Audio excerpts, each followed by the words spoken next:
I'm Sandra Blakey. The results are in, and you have made A Channel News at 6 Ottawa's fastest growing news hour. And A Channel Morning the #1 show to wake up to. Thank you, Ottawa. Watch A Channel News at 6 with Sandra Blakey. It wasn't just his eggs and ham that were green. In 1971, Dr. Seuss, a.k.a. Theodore Geisel, wrote The Lorax.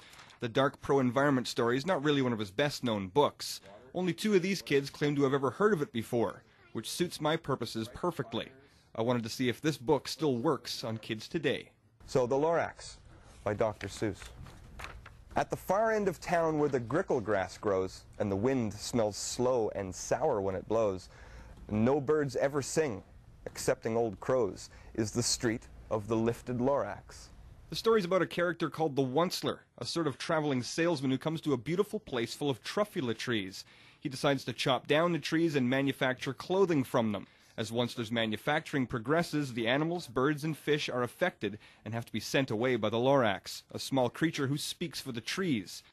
"Mister," he said with a sawdusty sneeze. "Yeah, I'm the Lorax. I speak for the trees. I speak for the trees have no tongues, and I'm asking you, sir, at the top of my lungs." He was very upset, and he shouted and puffed, "What's that thing that you've made out of my truffula tuft?" These kids are between the ages of 3 and 9. The story's a lot to digest, but I think they get the gist of it. Somebody cut the trees down, and all of the trees were ruined. That's why the sky was dark and gray. We should keep the earth clean, or else it's not going to be very nice outside anymore. It's going to be all dirty and hot and stuff. Actually, it makes me a little bit angry because trees have to live life and stuff like that. Most of these kids are part of an Ottawa nursery school, and neither of their teachers had read the Lorax before. Do you think that it still works for kids this age, you know, more than 30 years later?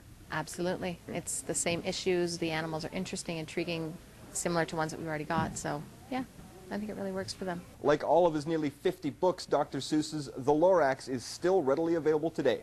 You can get it at any bookstore or at your public library. In Ottawa, Doug Hempstead, A Channel News.